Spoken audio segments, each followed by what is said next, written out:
우리 같이 하나님의 말씀 함께 찾아 읽겠습니다. 갈라디아서 5장 22절부터 25절까지 말씀입니다. 성령의 9가지 열매를 금요기도회 때 설교한 후에 여러분들에게 전도서 말씀을 설교하고자 합니다. 여러분들이 이 금요기도에 참석해서 말씀을 듣고 그 진리의 말씀을 따라 하나님 앞에 기도하시며 이렇게 주님과 동행하는 삶을 살아가시기를 바랍니다. 갈라디아서 5장 22절부터 25절까지의 말씀입니다. 우리 교독하겠습니다. 오직 성령의 열매는 사랑과 희락과 화평과 오래 참음과 자비와 양성과 충성과 그리스도 예수의 사람들은 육체와 함께 그 정욕과 탐심을 십자가에 못 박았느니라.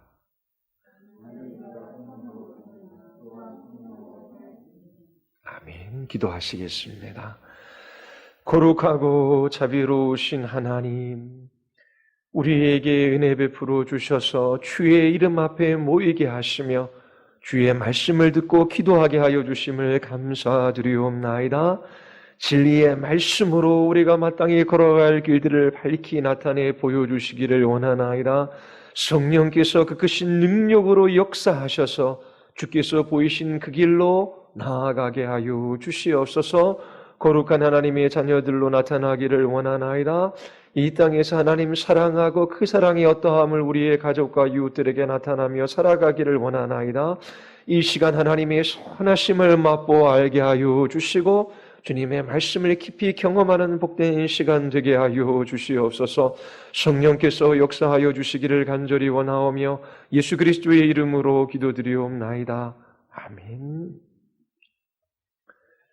성령 하나님께서 함께 하시는 그들이 그리스도인들입니다.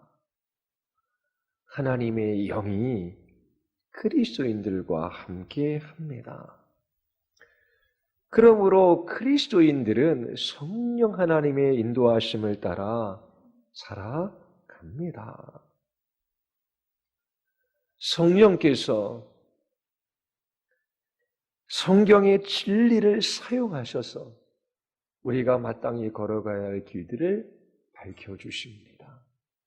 그리고 그 길을 따라 한 걸음 한 걸음 걸을 수 있는 힘을 주셔요. 우리 안에 능력으로 역사하셔서 우리의 걸음걸음 이끌어가 주십니다. 성경은 여러분들이 걸어가야 할 길들을 보여줍니다. 그리고 우리 안에 계신 성령께서 마땅히 걸어가야 할 그 길을 걸어갈 수 있도록 우리에게 힘을 공급해 주셔요. 그리스도인의 삶은 성령 하나님을 따라 살아가는 삶입니다. 하나님이 인도하시는 곳이면 어디든지 가겠습니다. 그들이 성령 하나님의 인도하심을 받는 사람들의 고백이에요. 그리고 성령 하나님을 따라 살아가는 사람들은 성령의 열매를 맺습니다. 사도 바울은 갈라디아에 있는 성도들에게 성령을 따라 행하라, 성령께서 인도해 주시는 대로 살아가라 명령해요.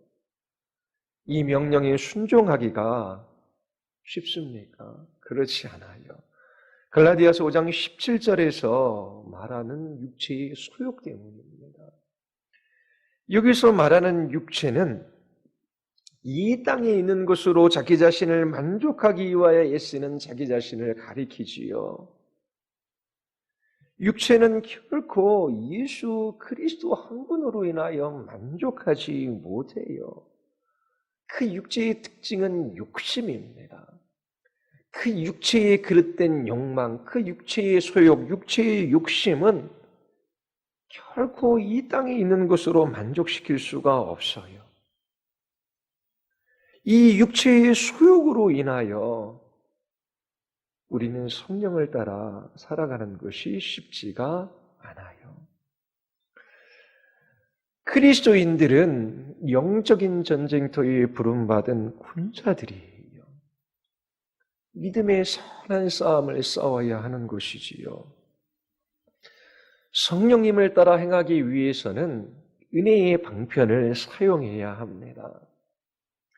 은혜의 방편을 단 한 가지만 이야기하라면 하나님의 말씀입니다. 성경의 진리예요. 그것이 유일한 은혜의 방편입니다. 그 진리의 말씀으로부터 기도가 있고 성도의 교제가 있는 거예요. 진리의 말씀을 깨닫고 그 말씀을 따라 기도합니다. 그리고 그 말씀을 따라 성도의 교제를 하지요. 그때 우리는 육체의 소욕을 이기게 하시는 성령 하나님의 역사들을 경험할 수 있어요. 갈라디아서 3장 5절에 보면 성령을 주시고 너희 가운데서 능력을 행하시는 이의 일이 율법의 행위가 아니라 듣고 믿음에서다라고 말합니다. 하나님의 약속의 말씀을 듣고 그 말씀을 따라 기도하며 그 말씀을 굳게 붙드는 그 믿음을 사용하셔서 성령께서 능력으로 역사해 주시는 것이지요. 그래서 그리스도인의 삶에 있어서 가장 중요하고 위대한 일은 하나님의 말씀을 여러분들의 마음 안에 채우는 것입니다. 여러분들이 궁극적으로 관심이 있어 하는 것, 여러분들이 마음 두는 것, 그것이 여러분들에게 하나님이 돼요. 여러분들에게 우상이 됩니다. 어떤 사람에게는 관심이, 건강이 지금 유일한 관심거리예요. 먹고 마시고 자고 약 먹고 운동하고 어떻게 하면 내 건강이 좀 더 좋아질까? 거기에 모든 시간과 에너지와 물질을 사용해요. 어떤 사람에게 있어서는 돈 버는 것이 돼요. 직장 생활이 돼요. 어떤 부모들에게는 자녀가 그들의 유일한 관심거리예요. 그리고 중고등부 아니면 어린 학생들에게 스마트폰 가지고 게임하고 오락하는 것이 유일한 관심거리예요. 많은 시간과 많은 에너지를 거기에다 쏟고 마음속에 그것이 생각이 나요. 그럼 그것이 우상이 되는 것입니다. 그것을 닮아갈 수밖에 없고 어그러진 인생이 될 수밖에 없어요. 그런데 하나님의 말씀으로 여러분들의 마음을 채우면 성령께서 그 말씀으로 걸어갈 길들을 보이시고 그리고 그렇게 걸어갈 수 있는 힘을 주셔요. 하나님의 말씀을 맛보아 아는 것은 너무나 중요해요.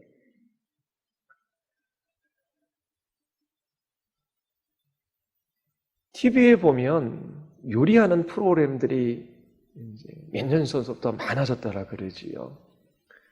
먹기 위해 여행도 가고 해외에도 가요. 참 맛을 찾습니다. 맛이라고 하는 것은 적당하게 간이 맞아야 돼요. 모자라도 안 되고 넘쳐서도 안 되지요. 입에 딱 맞아야 돼요. 거기에서 기쁨을 느끼지요. 근데 우리가 온전한 사람이 되기 위해서 정말 하나님 보시기에 가장 아름다운 사람, 하나님께서 창조하신 인간 본연의 삶을 살아가기 위하여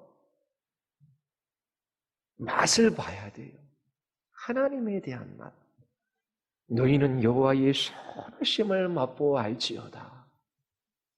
하나님의 말씀에 대한 맛을 경험해야 돼요. 여행을 하는 맛도 느끼고, 그리고 음식의 맛도 느끼고, 게임의 맛도 느끼고, 그리고 이런저런 스포츠의 맛도 느끼고, 다양한 맛을 느껴요. 그리고 그 맛을 추구하지요. 그러나 정작 하나님을 맛보한 적이 없어요. 이 하나님의 말씀을 기뻐함으로 그 말씀을 가까이 해본 적이 없어요. 결코 복된 삶이 되지 않아요. 건강도 사라지고요. 돈도 사라지고요.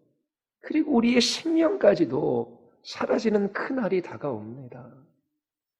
그날에 불안해하고 두려워하고 떨 수밖에 없어요. 그러나 그 사람의 궁극적인 관심이 하나님께 있어요.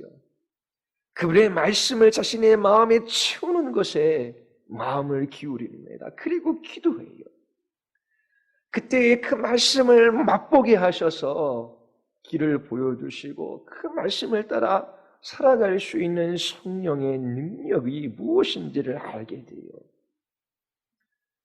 그때에 정말 풍성하고 복되고 아름다운 하나님의 자녀의 삶을 살아갈 수 있게 되는 것입니다.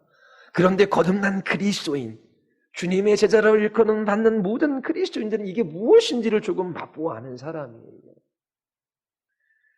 갈라디아서 5장 19절서부터 21절까지 육체의 일에 관해 이야기합니다.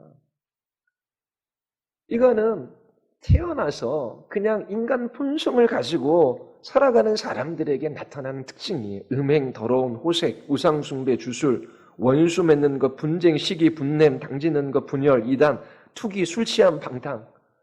이건 태어나면 그 마음 안에 본성적으로 맺는 열매들이에요. 그러면서 22절부터 23절까지는 성령의 열매에 관해서 이야기합니다. 이거는 아무나 맺을 수 있는 것이 아니에요. 하나님께서 말씀으로 거듭나게 하신, 성령께서 새 생명을 주신 사람들에게 맺혀지는 열매입니다. 이 성령의 열매는 9가지로 이루어져 있지요. 그런데 이 열매는 열매들이 아니라 단수예요. 하나의 열매입니다. 열매를 깨물어 물면 과즙이 혀끝을 타고 온 입으로 퍼져나가지요. 그때에 다양한 맛을 내는 과일이 있어요. 그런 것처럼 과일은 하나, 열매는 하나이지만 그 맛은 다양한 것처럼 이 9가지 열매에 관해서 이야기를 하고 있는 것입니다. 성령을 따라 행하는 사람들에게 이 열매가 맺혀져요. 자, 이 성령의 열매는 성화에 관한 것입니다.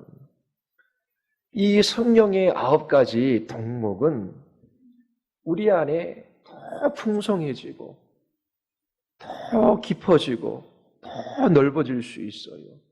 거룩해져 가면 거룩해질수록 이 열매는 더 풍성하고 아름답게 그렇게 나타나게 되는 것이지요. 구원받는 순간부터 그리스도인들에게 나타나는 열매입니다. 그러나 오랜 시간 동안 성령의 인도하심을 따라 살아가는 사람들에게 아름다운 이 열매를 볼 수가 있어요. 약속의 말씀을 붙들고 기도하며 그 말씀을 사용하셔서 우리에게 힘주시는 성령 하나님의 역사하심을 경험하며 그 마음 안에 이러한 열매를 맺게 되는 것입니다. 여기서 말하는 성령의 열매는 행동이라기보다도 마음가짐, 태도, 이 자세에 관한 말씀입니다. 이러한 마음가짐이 있으면, 이러한 태도가 있으면 그것은 행동으로 나타나게 되어져 있어요. 마음가짐이 그 사람의 태도가 행동을 불러 일으키는 것이지요. 이 마음가짐이 없는 행동은 위선으로 치달았습니다. 여러분의 마음이 사랑과 기쁨과 평강과 오래 참음과 자비와 선함으로 가득 찬다면 여러분들은 그것을 나타낼 거예요. 마음에 생각하는 대로 그런 사람이 되는 것이지요. 마음에 있는 것이 바깥으로 드러나기 때문입니다. 누가복음 6장 45절에 보면 선한 사람은 마음에 쌓은 선에서 선을 내고 악한 자는 그 쌓은 악에서 악을 내나니 이는 마음에 가득한 것을 입으로 말함이니라. 성령의 열매는 마음가짐, 마음의 자세와 태도예요. 여러분은 행동보다 이런 마음가짐에 대하여 더 많은 관심을 기울여야 합니다. 그렇지 않으면 율법주의에 빠질 수밖에 없어요. 율법주의는 어떠한 마음가짐이든지 그거는 상관없이 행동에만 관심을 가집니다. 성령께서 능력으로 역사하실 때에 우리는 이러한 열매를 맺어 행동하게 되고 하나님을 영원롭게 하는 삶을 살아갈 수 있어요. 이것은 우리의 본성적인 힘으로 할 수 있는 일이 아닙니다. 자, 오늘은 선함에 관해서 몇 가지를 여러분들에게 말씀을 드리고자 해요. 선함을 뜻하는 헬라어 아가도시네는 선한 성품을 일컫는 말이에요. 도덕적인 아름다움과 탁월함을 가리킵니다. 그런데 이 아가도시네라고 하는 이 단어는 일반 헬라어 서적에서 고전 헬라어에서 찾아볼 수 없는 단어예요. 성경에서 발견되어지는 단어라고 해요. 신자들이 이 세상에서 경험할 수 없는 이종의 선함을 표현하기 위하여 만들어서 사용하는 단어처럼 보입니다. 자, 이 선함에 관해서 이해하기 위하여 그 의미가 무엇인지를 더 드러내기 위해서는 의로움이라는 단어와 함께 보면은 훨씬 더 의미가 잘 드러납니다. 에베소서 5장 9절에서 빛의 열매는 모든 착함과 의로움이라고 이야기해요. 착함과 의로움이 이 선함과 의로움이 연결되어져 있습니다. 자, 한 사람이 의로워요. 이 의로운 사람 그러면 어떤 이미지가 떠오릅니까? 옳아요. 옳은 것에 대한 분명한 기준이 있어요. 엄격하고 엄정하고 단호한 이미지가 떠올라요. 올바른 기준, 올바른 확신, 신념, 무엇이 옳은지를 알고 있어요. 자기 자신이 그 옳은 것을 따라 행하고 다른 사람들도 그 기준에 따라 행하기를 기대해요. 자, 그리스도인의 성품 중 이러한 엄격한 면이 있어요. 하나님께서 말씀으로 분명히 기준을 주셨어요. 확신하는 것이 있어요. 믿는 것이 있어요. 무엇이 옳고 무엇이 그른지 분별할 수 있어요. 이런 엄격한 면이 그리스도인들의 성품 중에 있습니다. 그러나 그리스도인들의 그런 의로운 이면에는 선함도 또한 있어야 해요. 옳다고 확신하는 것은 강하고 엄격하고 단호하지만 이 선함은 부드럽습니다. 그 올바른 확신을 친절하게, 다정하게 나타내는 사람이 아름다운 사람이지요. 올바른 것에 대한 확신과 신념을 가지고 있는 것은 좋은 거예요. 그리고 이런 확신을 지키는 것도 좋은 것이지요. 타협하지 않는 것도 좋은 일입니다. 그러나 의롭다라고 하는 사람, 기준을 가지고 있는 사람, 확신과 신념이 있는 사람, 옳은 것이 무엇인지를 아는 사람들이 다른 사람을 공격하는 것으로 끝날 수도 있어요. 그렇게 돼서는 안 되는 것이지요. 그러기 위해서 그 의로움에는 선함이 함께 가야 하는 것입니다. 로마서 15장 14절에서도 네 형제들아 너희가 스스로 선함이 가득하고 모든 지식에 차서 능히 서로 권하는 자임을 나도 확신하노라. 로마에 있는 성도들이 있어요. 너희가 스스로 선함이 가득하다. 이거는 그들의 마음 안에 이 선함이 충만하다라고 하는 헬라어 표현이에요. 단지 선하다라고 하는 것이 아니라 그 선함이 그 마음 안에 가득 차 있는 것을 너희가 스스로 선함이 가득하고로 표현되어집니다. 그리고 온갖 지식이 넘친대요. 이 지식은 하나님의 말씀으로 가득 차 있다라고 하는 것이지요. 그들은 매우 강하고 흔들리지 않는 확신과 신념을 가지고 있어요. 그런데 이것만 있는 것이 아니라 선함으로 가득 차 있다라고 말합니다. 선함의 예에 관해서 하나 말씀드릴게요. 마태복음 20장 1절에 보면 천국 비유가 나와요. 마치 품꾼을 얻어 포도원에 들여보내고 이른 아침에 나간 집주인과 같더라고 합니다. 포도원에 주인이 있어요. 그 포도원을 가꾸기 위하여 일꾼이 필요합니다. 그래서 이른 아침에 나가서 장터에서 일꾼들을 불러 포도원으로 보냈어요. 포도원으로 보낼 때에 하루에 한 데나리온의 품삯을 주겠다라고 약속했어요. 그리고 9시쯤에 나가서 장터에 빈둥거리며 서 있는 사람들을 불러 다시 포도원으로 보내요. 그리고 12시에도 나가고 3시에도 나가 사람들을 불러서 포도원으로 보내요. 그리고 마지막으로 오후 5시쯤 그때에도 시장으로 나아가서 품꾼들을 불러 포도원으로 보내요. 자, 저녁이 되었습니다. 이제 일꾼들에게 품삯을 나눠줘요. 오후 5시에 온 사람부터 품삯을 나눠줍니다. 오후 5시에 와서 6시에 끝났으면 1시간 일한 거잖아요. 얼마나 주나? 이른 아침에 온 사람이 지켜보니까 주인이 한 데나리온을 주는 거예요. 한 데나리온은 노동자 하루 품삯입니다. 자, 그래서 이른 아침에 온 사람은 기대하지. 아니, 5시에 와서 6시까지 1시간 일한 사람이 한 데나리온 받았다면 이른 아침에 온 나는 얼마나 저 주인이 줄까? 기대하며 주인 앞에 섰는데 주인이 동일하게 한 데나리온을 줘요. 그 일로 인하여 이른 아침에 온 이 사람이 불평을 쏟아놓지요. 그때 주인이 이렇게 말합니다. 내 것을 가지고 내 뜻대로 할 것이 아니냐? 내가 선함으로 내가 악하게 보느냐? 오후 5시에 온 사람도 하루 일해서 품삯을 받고 그것으로 가족들이 먹을 것을 준비해야 돼요. 가족들이 먹을 음식을 사기 위하여 하루치 임금이 필요한 것입니다.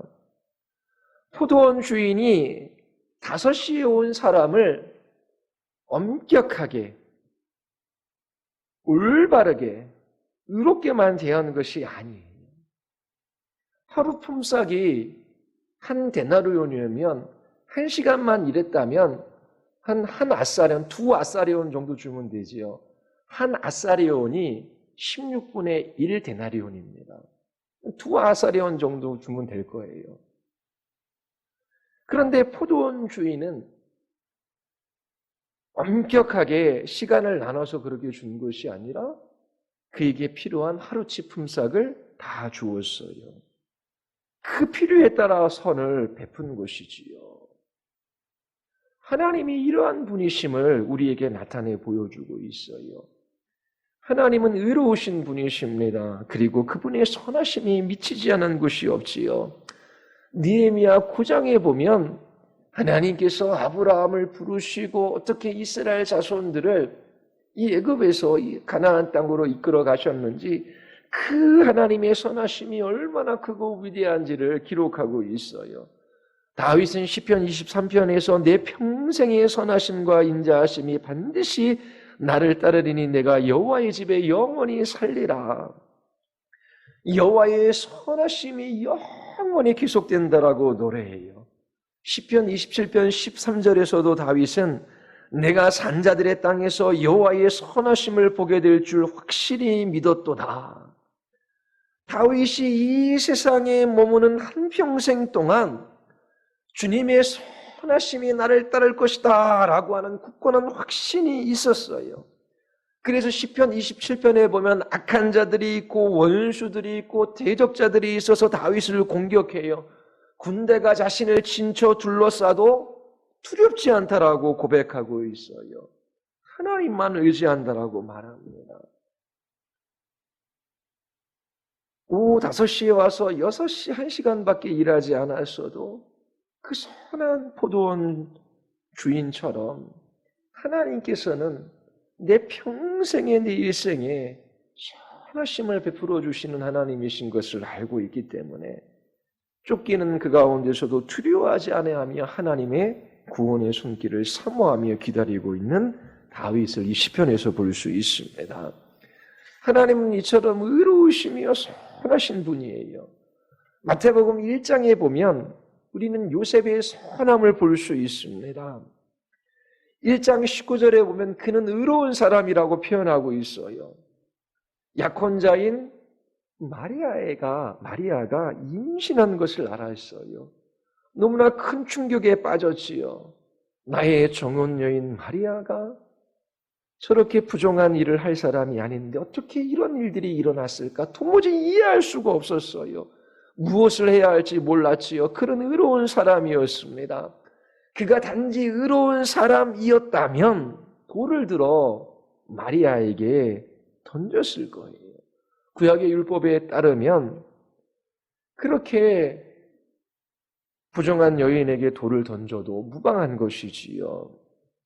이 불미스러운 일을 공개적으로 밝히고 마리아를 부끄럽게 할 수 있었습니다. 그러나 요셉은 약혼자에게 부끄러움을 주지 않으려고 가만히 파혼하려고 하였습니다. 그 남편 요셉은 의로운 사람이라 그를 드러내지 아니하고 가만히 끊고자 하여라고 말해요.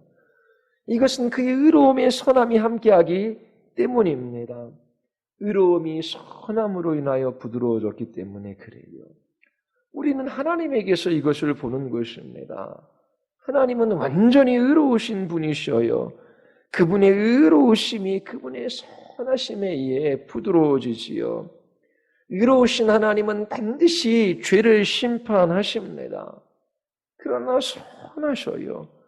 그래서 우리는 우리의 죄로 인하여 하나님께 심판받고 형벌을 받아야 마땅함에도 불구하고 하나님께서 우리 대신 하나님의 아들을 우리가 벌받을 자리에 세우셔서 대신 그 형벌을 받게 하셨어요. 이것으로 인하여 우리는 하나님께 날마다 감사할 수 있는 것입니다. 그리고 그 여호와의 선하심이 평생 우리와 함께한다라는 확신을 가질 수 있어요. 요한복음 7장 12절에 보면 사람들이 수군거려요. 예수님이 좋은 사람이라고 말합니다.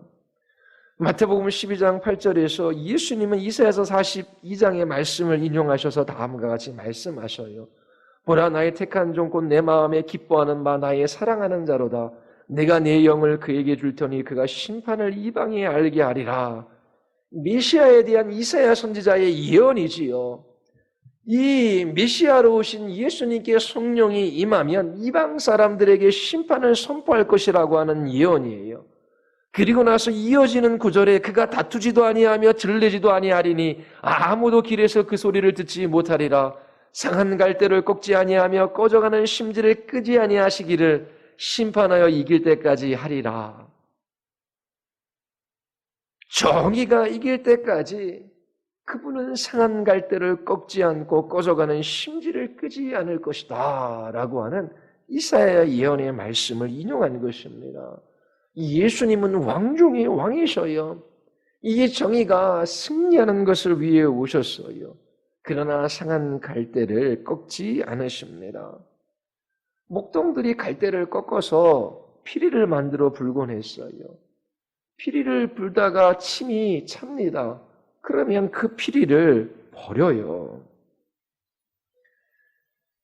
악한 사람들은 결국 쓸모없게 되어 버려질 거예요. 심판을 받을 것입니다. 그러나 메시아가 이 세상에 오셨을 때에 상한 갈대를 꺾지 않으셔요. 쓸모없다고 포기하지 않으셨어요. 꺼져가는 심지를 끄지 않으십니다. 이것도 그리스도의 선하심이에요. 이처럼 선하심이 의로움과 함께 어우러질 때 얼마나 아름답습니까? 그리스도인들은 하나님의 말씀 속에서 강한 확신을 가질 수 있어요. 그리고 그 확신은 선함과 함께 어우러져 부드러워져야 하는 것이지요. 성령께서 맺게 하시는 이 선함의 열매로 인하여 이렇게 될 수 있는 것입니다. 그리스도인들에게 선할 것을 성경은 우리 명하고 있어요. 갈라디아서 6장 9절과 10절에 보면 우리가 선을 행하되 낙심하지 말지니 포기하지 아니하면 때가 이름에 거두리라. 그러므로 우리가 기회 있는 대로 모든 이에게 착한 일을 하되 더욱 믿음의 가정들에게 할지라. 함께 신앙생활하는 지체들에게 선함을 나타내어야 한다라고 가르치고 있어요. 모든 사람에게 선을 행하되 더욱더 지체들에게 선함을 나타내십시오. 데살로니가서 5장 15절에서도 삼가 누가 누구에게든지 악으로 악을 갚지 말게 하고 오직 피차 대하든지 모든 사람을 대하든지 항상 선을 쫓으라. 모든 사람을 선대할 것을 말하고 있습니다. 바울이 데살로니가에 있는 성도들을 위하여 기도해요. 우리 하나님이 너희를 그 부르심에 합당한 자로 여기시고 모든 선을 기뻐함과 믿음의 역사를 능력으로 이루게 하시고, 바울이 이렇게 기도하는 하나님, 저희들이 하나님께서 부르셔서 구원받은 백성임을 확신하는 가운데 그들의 마음이 선한 갈망으로 가득 찰 수 있도록 역사하여 주시옵소서. 주님의 능력으로 저희의 마음속에 선을 향한 갈망이 가득 차기를 원합니다. 지금 이렇게 기도하는 거예요. 바울이 이렇게 기도하는 궁극적인 목적이 무엇인지를 12절에서 이야기합니다. 우리 하나님과 주 예수 그리스도의 은혜대로 우리 주 예수의 이름이 너희 가운데서 영광을 받으시고 너희도 그 안에서 영광을 얻게 하려 함이라. 왜 우리는 사랑과 기쁨과 평화를 나타내야 합니까? 왜 우리는 인내하고 자비하고 선함을 나타내야 합니까? 예수님의 이름이 여러분들 안에서 영광을 받게 하기 위함이에요.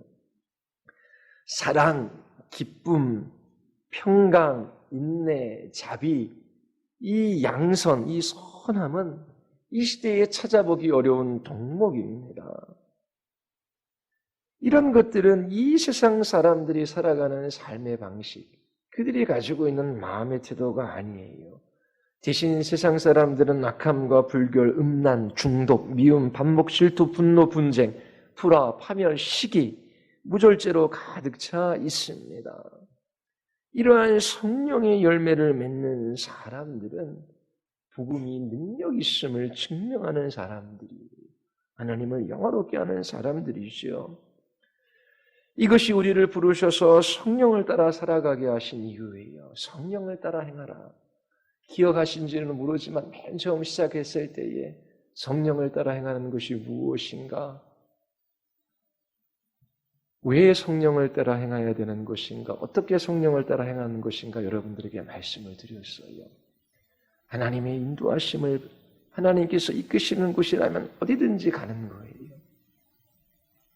그리고 성령의 인도하심을 받는다라고 하는 것은 성령의 열매를 맺는 삶을 살아가는 거예요.